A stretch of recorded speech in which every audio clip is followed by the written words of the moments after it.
Jamila Sams, good to see you. Hello. Peace. How are you, Manny? I'm doing fine. I'm doing Good. great now that we're here together in this space. I've given folks on the live stream a little bit of, little heads up on who you are and what you do. But if you could, real quick, tell me how we do it for the culture.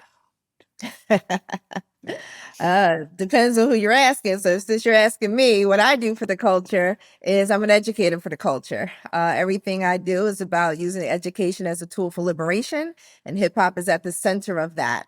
I'm the founder of Go to Miss Sam's Incorporated, which is a consulting company, and we work with schools to create positive, productive, and equitable spaces for young people. And I also founded We Do It for the Culture, which is a culturally responsive social emotional learning curriculum rooted in hip hop culture for grades 6 through 12. So that's the main project right now. The curriculum. You've Absolutely. inserted this in schools throughout the country. Right. You're consulting and putting it in these spaces. So for lay people that might be coming into the room, some of us know who you are. So we'll leave them for a minute. But the folks that might be learning about your work for the first time, what is a curriculum that's rooted in hip hop culture and focuses on social and emotional learning, which is sort of the like I said, the core of the competencies being served by this curriculum. What does that look like? So I'll start with social emotional learning. So that's the art of, naming our emotions and managing our emotions for personal and societal change. And we leverage hip hop culture within social emotional learning because at the root of hip hop, it's all about making sure that we're amplifying the voices, particularly of people that are often not seen, not heard, and not valued. Right. And so when we center our voices within these five social emotional learning competencies, we're able to really tap into the whole person. And so when you think about self-awareness, that's the first SEL competency. We connect that directly to the fifth element of hip hop, which is knowledge of self. And for me, knowledge of self has always been, even though it's the fifth element, I really believe it's the first element From because which all elements flow. exactly, Yeah. exactly. Yeah. And when you think about human nature, it starts with self-awareness. Yeah. And then the other SEL competency, self-management, how we manage our emotions. So we look at hip hop culture as a tool for us to express ourselves through these various art forms. When we think about social awareness, hip hop has always been, the apex for making sure that we are raising awareness about things that are happening, whether it's in our local communities or on a global scale. Then you have responsible decision making. For me, again, as a purist, hip hop for me has always been about education and elevation. And then last but not least, we have relationship skills, and everything about hip hop is connected to relationship skills, from being the DJ to breaking to being in a cipher. Right. It's all connected. And so what we've done in the curriculum is that we leverage content that students want to talk about, and we connect it back to those five SEL competencies and those five elements of hip hop.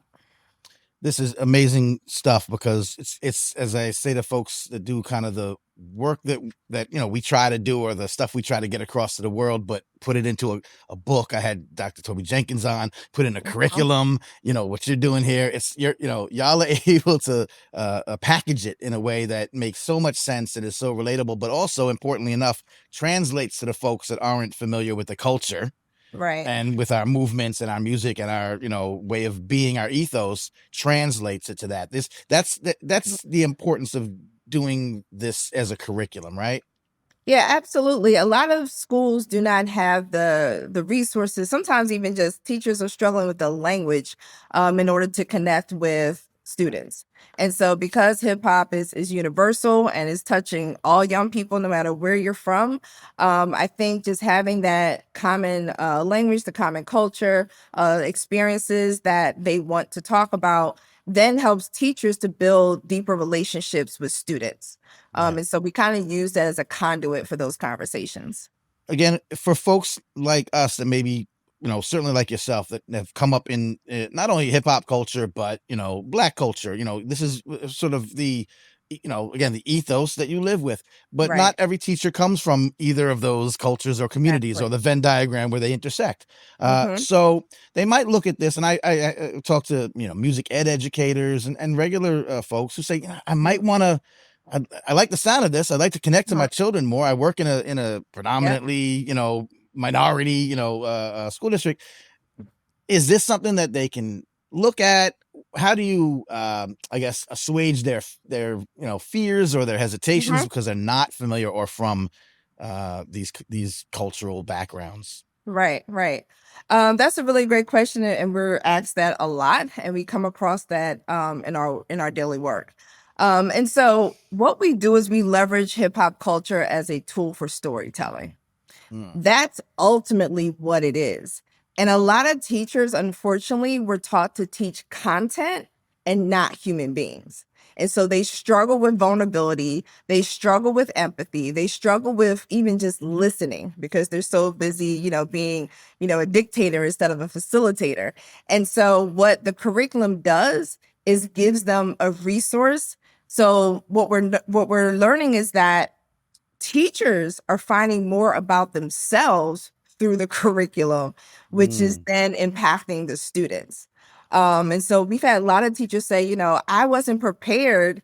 I wanted to talk about what's happening with George Floyd, but I didn't know how. And so your curriculum gave me a tool for me to understand that I need to create a space for students to just be able to hear their own voices. It's not about my voice, it's about the student's voice, but your curriculum gave me the resource and the tools in order to create that space. And it made me look at myself and maybe some biases that I had a little differently. And so what I love about it is that it's not just impacting students' SEL competencies, but it's also impacting the adults and causing them to be more reflective and step out of their comfort zone to have more vulnerable conversations with young people. what are some of the, I don't know, results of that? Like, what have you seen from teachers or heard from teachers? You said they want maybe a couple of just more anecdotes where they say, I have now been able to do this thing that I didn't expect to Mhm. be able to do. What are some of kind of the success stories? Yeah, a lot of them are saying that the communication. So, just to backtrack a little bit, most of the schools that use We Do It for the Culture use it during the time of day called advisory or a social emotional learning block. Now, that's a whole nother conversation because social emotional learning should be happening all day, not just in a Right. block. Right. But It's like a social and lot, emotional learning month. right. Okay, got you. It is actually SEL week next week. Oh, okay. But So good. yeah, yeah, But it's yeah, but it should it be should not, every week should yeah. be, yeah. Right. It Yeah. shouldn't be looked at as another thing to Okay. do. It should be something that is embedded in Right. your daily practices. But with that said, most schools use We Do It for the Culture during advisory. And so advisory can either, well, first let me define advisory. It's a Yeah. time of day where teachers kind of take off their teacher hat and they serve as a mentor or coach to a small group of students. And they get to know those students really well, and it helps to build kind of a sub community within the larger school community. So those Okay. students get to know each other well. And, a lot of times schools bring their advisories together for different experiences or competitions, anything to help make the community more positive and equitable and inclusive of all students. And so during advisory, when they're using the curriculum, what we're noticing is that they use it at least 40 minutes a week, that the connections not only between student to student are stronger, but now the connections between the adult and students is even stronger. They're noticing that students that are more apt to not speak, a lot of introverted students are starting to speak up because now, again, they're creating this safe and brave space where, they feel comfortable in making their voice heard. And so that for us, that's what it's all about. We could do a lot of independent studies, research studies, and all those things, but you know, it's hard to just measure humanity, right? Just the connections that we have between, people Yeah. from different backgrounds. And so that's what we're most proud of. What's so now the opposite of that, I guess, is what's not the opposite. What are the failures? I'm not saying that. I'm saying, what are the you said teachers don't like to be vulnerable. Nobody likes to be vulnerable, right? Nobody likes to put that on display. And so, what are some of the things that I guess social emotional learning or social emotional teaching or the teaching of it has become, Mhm. more prevalent in educational spaces. What are Right. some of the fears and hesitations that teachers specifically have that this helps kind of overcome, I guess? Yeah, a lot of even myself, when I was in my educational process and becoming a teacher, Yeah. there's this stigma like don't smile until November, right? You always have to look Mm, like you are the head of your class and control your, they actually use words like control your classroom. right. And that is a very top down, oftentimes creating spaces for more, when things happen, more punitive measures. That's not the type of environment that we want to create. And so helping teachers to kind of unlearn all of Mm, those things, yeah. talk about the miseducation of teachers. Right. Right.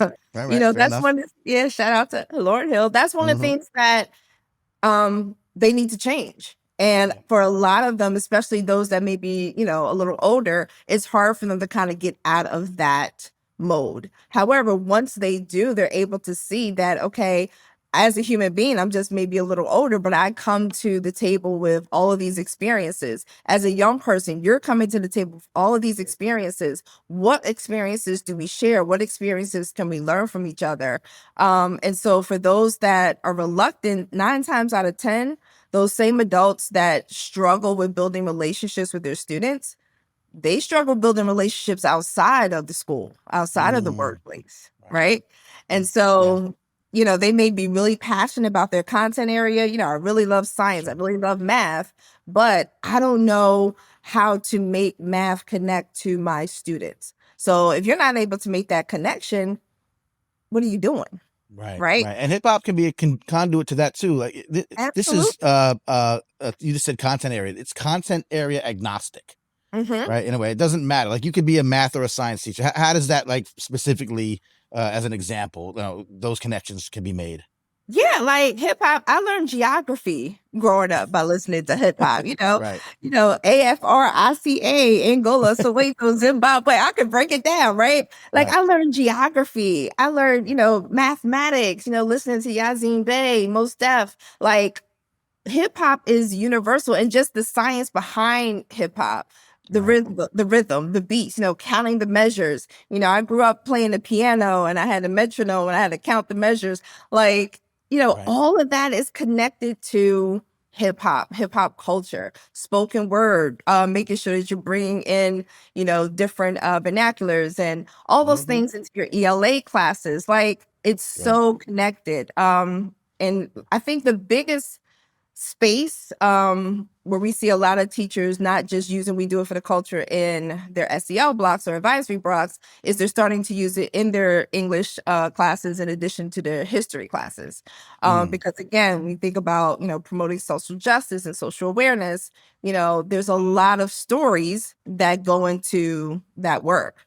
yeah, Right now, we're about to create a lesson to elevate youth voices in Palestine. So looking at MC Abdul, his latest track, Pen Greater Than a Sword, like that's a powerful track coming from a right, young person.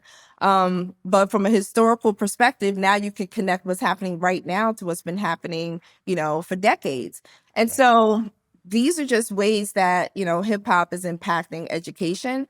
And I'm really glad that more schools are open to seeing the power of hip hop pedagogy in their schools. Now that's my next question. Actually, we talk about this to a lot of folks that are trying to get into the schools, get into the systems. Is it become easier in the past few years? I know obviously the perception against hip hop. We don't have to harp over it. We all know what that is, generally speaking. But we also know that all these things that you're saying, this isn't like overnight. This has been happening. We got the Right. receipts. It works. It's More effective. correct. Right. And there's been programs and research and literature and all the things. Mhm. So overall, do the as you approach schools or as schools approach you, maybe is that hesitation lessened over the past few years? Are we getting in a better space with being able to do this on a greater level? I also look at things like what states like Florida are doing. I'm like, well, they're not going to go for it. Like, how does that work? In the general grand scheme of things. Yeah. I think when school districts want it bad enough, they'll figure out a way. Right. Right. And so based on what you just said, I will say, like, we have curriculum happening in schools in Texas. And because we're on a public platform, I'm not going to tell you which ones, because there's Right. such a there's such a disdain, there's such a Right. just, and so I don't even want to bring that district up, but to Right. know that in Texas it's happening. I think the importance is, how bad do you feel as though your students need it, right? And so we're now in districts that I never expect we would be in. Like, we're Right. our second largest is probably Portland, Oregon. And we Okay. know about all the different racial tension that Portland has, experienced over the years. But now, and we still have a percentage of teachers that are not 100% on board. But here's Right. the great thing about this, right? I'm going to ask why. What's holding you back? Right? Why don't you want to engage in this conversation? Let's get to Right. the root of it. So Right. this is just a conduit to having much bigger conversations about race, about equity, about economics, about, biases. Like, this is what we're going to talk about. And hopefully by the end of this conversation, this experience, you're a little more, interested in, getting past those personal barriers that you're creating for yourself to Mm. actually use the Mm. curriculum. Because Right. that is essentially, that's what they are. It starts with us grown-ups, doesn't it? It absolutely does. It Yeah. Yeah. absolutely does. And so again, for those that are kind of, and then to your point earlier, you said most of us understand the culture, but unfortunately, that's not the case. Right. We're seeing more and more that a lot of people still have this perception of hip hop culture as rap culture. And I'm Right. one of those people where I make the distinction. Yep. And so when we go into a district or a school, we do trainings, or we may be doing a pilot, I make sure that I, separate rap culture and, whether it's, homophobia, sexism, violence, all of those, narratives. I separate the capitalistic side Right. of the culture from what it was originally intended to be. And so I make that distinction because there are still a lot of stereotypes about what it means to be a part of hip hop culture. And so by having that conversation alone, a lot of teachers then start to let down their guard a little bit. Yeah, that's good. If also having media outlets with people that also emphasize that very important fact that gets lost in the sauce.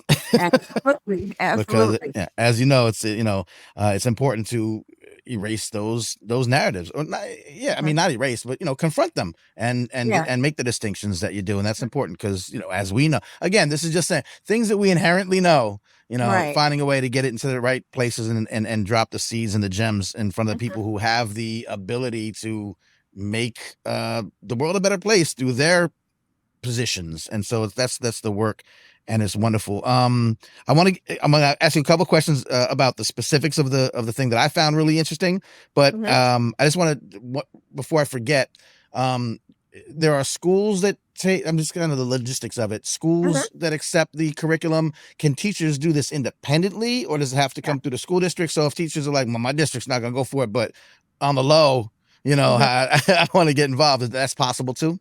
Yes, absolutely. Yeah. So we even have parents that sign up I was and gonna get, ask for parents get too. Yeah, absolutely. Okay, yeah. thank you. Yeah, Yeah, parents, teachers, program providers for, youth development programs. So it runs the gamut. yeah, yeah. Mhm. Okay, good. So it's like you said, it's universal, and that's great, and it's accessible. So that's fantastic. Excuse me. What I love how you tied in, earlier, so the knowledge of self to self awareness, like these parallels, right? To Mhm. the pillars, the tenets of social and emotional learning. I loved how on the site we do it for the Mhm. culture.com. You list some of the lesson plans and some of the the ways that you do this. The ability, like what you learn from being a DJ, and like the things you Mhm. learn about, I know I've been a DJ I've been everything, Right. but I've been a DJ for a long time. And the idea of just like, and again, we know this, but we don't hear it sometimes. Even DJs, that are connected to the culture and all up in it say, Mhm. that reading of the room, I mean, Right. that ability to know what's happening, to judge it, like that's a, that's a Yes. very social skill. Yeah. Yeah. Yeah. So give me a couple of those like parallels of like something we wouldn't expect to know. I mean, we talk about, I've talked, the power of the cipher, and Tony Blackman's talked about how you know what to do in the cipher. No one tells you Right. what to do in the cipher, but you just Exactly. learn the social cues. This is the stuff we're talking about, right? Yeah, absolutely. And so there's a segment of our training that we do with teachers, and we talk about the 5 different elements of hip hop, and we get them to connect because oftentimes teachers don't even realize that they're doing some of those things naturally.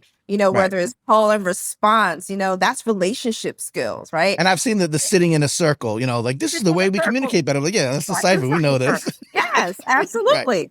Right. And so, what we try to get them to do is push themselves a little further. So how do you get to the point where your classroom can operate like a cipher without saying these are the rules of our classroom, right? Right. Because in a cipher there are no rules, right? Right. But people respect the flow.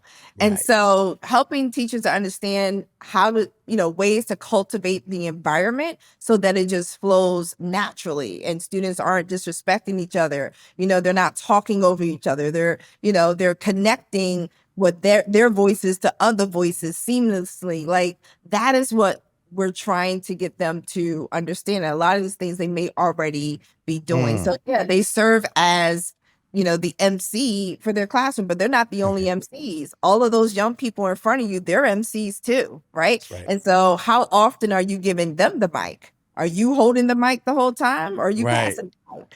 And so we make all of these, analogies and connections to get them to understand that again, this is great teaching, right? Hip hop is, pedagogy in action and getting them to understand that they're doing it already or they're not doing it. Let me help you figure out ways that you can cultivate the space so that these things are happening a little more organically and your students are engaged.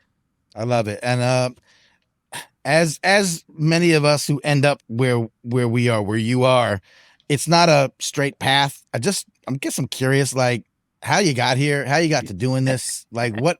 This will probably take a long time. I feel like anyone else that has a lot of converging, to pass all over the place. So we can get Yeah. the Cliff Notes version. But sort of what was your connection to hip hop? How did you take that into education, and then how did this kind of evolve out of it? Those three key milestones Yep. in your life. Yes, I'm definitely going to give you the quicker I know, I version. get it. Then people ask me too. I'm like, how much? I've got some years on me. That's gonna be a while. A lot of things Yeah, happen along the way. But tell me, absolutely. yeah. I'm Um, curious. I will share the foundation. I will Yeah. definitely share the foundation. So And I'm you're from from where? I'm I'm gonna from use it. Philly. All right. Yeah, I'm Yep. from Philly. My father's from Harlem. My mother's from Bermuda. So my hip hop really came from my father. Yep. So he's, as Jay-Z said, he was the type of guy that could sell water to a whale, right? So he's always had the gift of gab. When I was young, about 8 years old, he started a store in West Philly called the What's Happening Now shop. Okay. And he was so in tune with his community that he positioned, and he was a salesman, right? So he positioned the store. It was kind of like a bodega or a corner store. Okay. He positioned it right next to 3 schools. So we were right behind West Philly High School. So on Okay. any given day, the shop will be flooded with high school students coming from West Philly High. They were coming to get their fat shoelaces, their penny candy, Slurpees, you name it. They Right. were in there, or icings as we call them in Philly. Yeah. Yeah. Um, I'm from New York. There and were Slurpees. I get it. yeah. Yeah. Yeah. So that was the spot. That was the place to be. And so he would pump, his favorite song was Jam on It. So he Okay. would pump out music in these big woofer speakers, and literally, like, kids would just come in droves, come It into was the a store spot. It every was a single spot. day. It was the spot. And so Got it. I'm 8 years old behind the counter, selling penny candy, and Yeah. I'm interacting and I just see it. And it's a vibe, right? Before I knew what a vibe was, it was a Right. vibe. Right. And that just always stuck with me. And he would be the first one to bring in, the mixtapes. I remember he brought me my first EPMD, cassette tape. Like he would be the one to bring me all this because now he had relationships with the local DJs and radio stations. And so later on, my dad became a printer. So he and my mother started a company in Philly called Imprints Unlimited. And they would make the passes, the backstage passes and the tickets for all of the shows. And so they sold the business that now my dad's an ancestor, so I can say this now.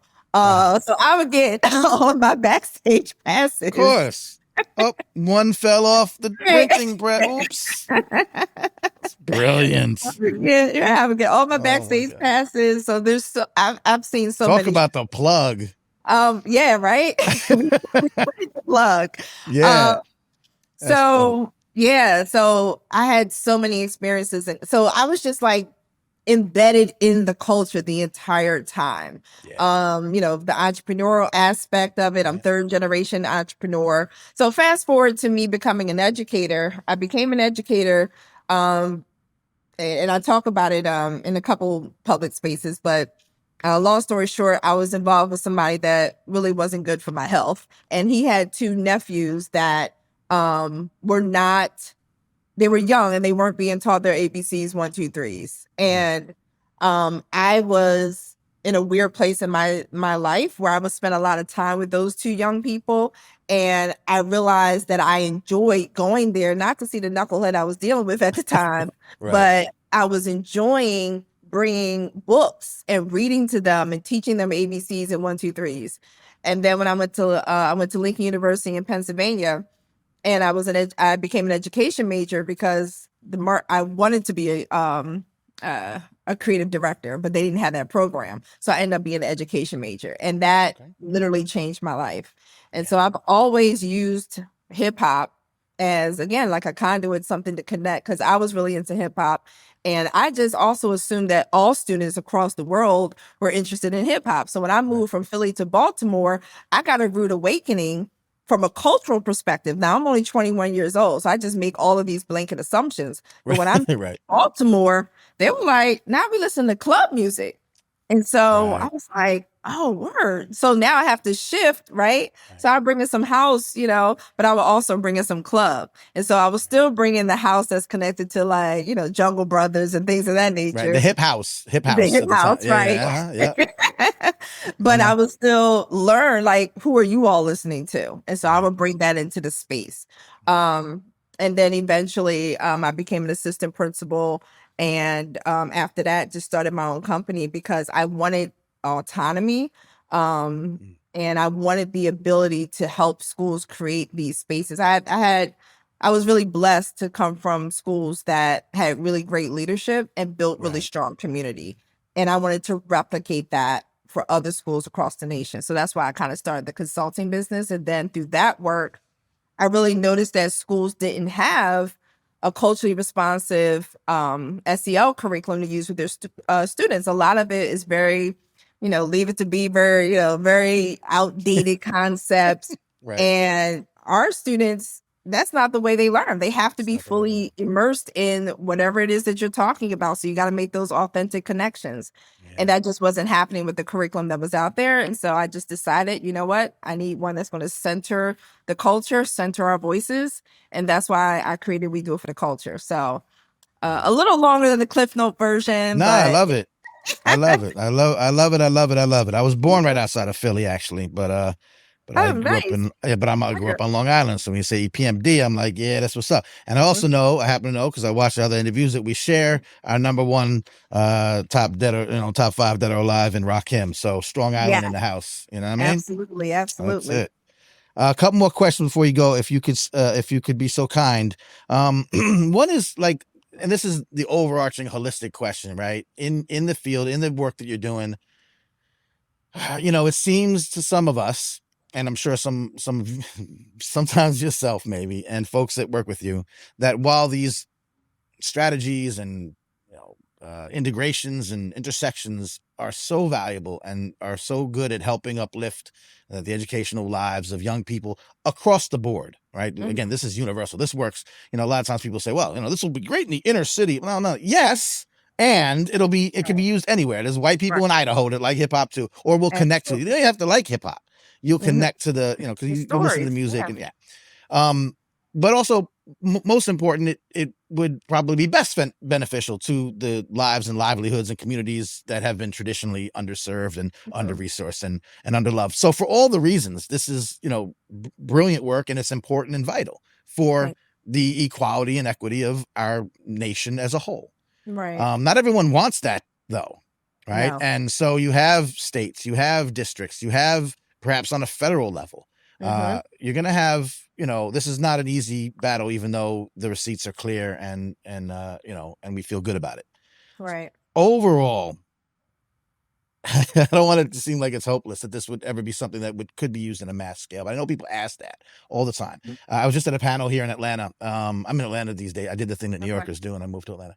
And it was about the intersection of hip hop and social justice. And one of the questions was, I'm sure there are people doing this kind of hip hop education integration that came up in pockets over here and over here and over here, but Mhm. there's no like web or connectivity or whatever. And I said, well, first of all, hip hop ed, check out the Right. family that does that. And there is a coalition, let's just say. Yes. Yes. Yes. Shout out to the So fam. again, I'm asking holistic. I'm asking to solve. Can you solve the whole thing in one sentence? But I'm saying like, what do we have to do as a society, as individuals, to help make this be more widely understood or more widely adopted in the education system as a whole? Like, what are some of the things besides obviously bring the curriculum in and do all the things? You know what I'm saying? I know it's a big Right. holistic question.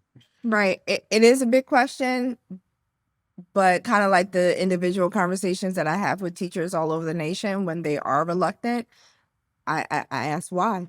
Yeah. And that is that those three letters Right. Right. Fair enough. lead to such great conversations Yeah. because a lot of times, we don't know what we don't know. And the reluctancy for us to figure out what we don't know means oftentimes I now have to give up something that I've held on to for so long. I have to Right. give up an ideology that I've It's held on baked to. in. It's baked And in. You it's got been yeah. deep. Yeah. Yeah. Yeah. And if I give that up, who am I? Right. And a lot of people do not want to peel back those layers because of fear, Yeah. period. Okay. And so if we can address that, then Mm, people may take down their guards to learn something new. yeah. And so I think it has to start with reflection. I think it has to start with us asking why. And that's for all of us, right? Because we all have Yeah, no, that's biases valid. that we need to address. And so when we Sure. peel back those layers and ask ourselves why, then we also have to listen. I feel like now, listening is, thank goodness for podcasts. So people are starting to listen more. Right. But, listening is an art. It's not about thinking about what you're going to say before the person is finished speaking. It's about literally listening and then feeling what they're saying, empathize with what they're saying, and then doing the research. So don't take anything for face value. Go and do the research behind what was just shared. And so those three things, self-awareness, getting out of our comfort zone and pushing past the fear, um, accepting the fact that we may have to let go parts of ourselves that we've held on to for so long, and then building those connections and doing the research. Most people don't want to do that because they're on autopilot. Yeah. And so I'm grateful for, podcasts like yours and, platforms and curriculums like mine that is helping people to kind of pause and think. Yeah. And when that happens, I think it's magical once we can break down those walls and those barriers that we create for ourselves. Yeah, for sure. And in fact, those three things, being, coming out of your comfort zone and relationship skills, that's all stuff you can learn from hip hop. So anyway, it's all part of the game. It's all part of All the part of same. it. It's It's all all the same mix. connected. I love it. I'm very, as you know, as I think you know, or you should know, I've, obviously been watching what you've been doing for a long time, been wanting to talk to you about it for a long time. I think that this serves to do some of that. Like when folks listen, I know we preach to the choir a little bit, I know a lot of folks that, follow all these ideas, listen to the show, but I do know for a fact that there are folks outside of what we do, Mhm. that pay attention. And this is a perfect primer to some of that, to start asking those questions or having them ask those questions to themselves. So I welcome folks to do that. Write in, tell us what you think, talk to, reach out to y'all over there. We do it for the culture, the number 4 culture.com. And I'll leave you, unless there's anything else let me ask you this and then I'll ask you that. Last question that I like to sometimes sneak into this is, I did name this show Hip Hop Can Save America. And it's a very lofty idea, and we may need a little bit more than just hip hop. But without giving you the reasons why I named it that and why I believe in that sort of philosophy, what do you think of when you hear that statement, when you first heard that, and your thoughts when someone says hip hop can save America? Yeah. You can't heal what you're not willing to confront. And so I feel like hip hop can save America because it puts at the forefront all the different social ills that this country has given birth to for over 400 years. And it puts it right in your face and you can't run from it. So you got to be able to confront it in order to heal. And so the way that we confront it is through social justice work, through education, through cultural exchange and understanding, through political engagement, through mental health awareness. But all of those things are right at your face, front and center through hip hop. And you can either run towards it and heal from it or run away from it. But hip hop is still going to keep going. We don't die. We just multiply like gremlins. So That's right. That's right. That's right. I hear you. Well, I appreciate that. I appreciate your work. I appreciate your time and your perspective and your insight and being so generous in coming on here and talking about what you're doing. Is there anything else that the program's got coming up that you personally have going on that you want to share with the folks who might be interested in hearing what's next or what's ongoing?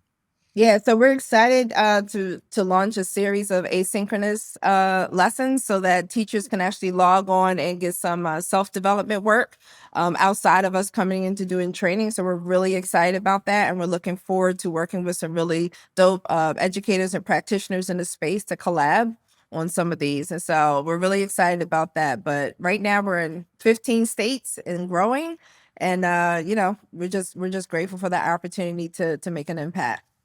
Yeah, well, I hear that. I'm grateful for the opportunity to know you and to amplify and signal boost what you're doing. And you're welcome to come back anytime you have some, new things popping that you want us to share with the folks. But other than that, I really thank you for your time. I appreciate you. Thank you. Thank you. And thank you for everything that you're doing for the culture, Manny. I appreciate that appreciation. Manny Faces. You sick for this one. Sick for this one. Sick for this one.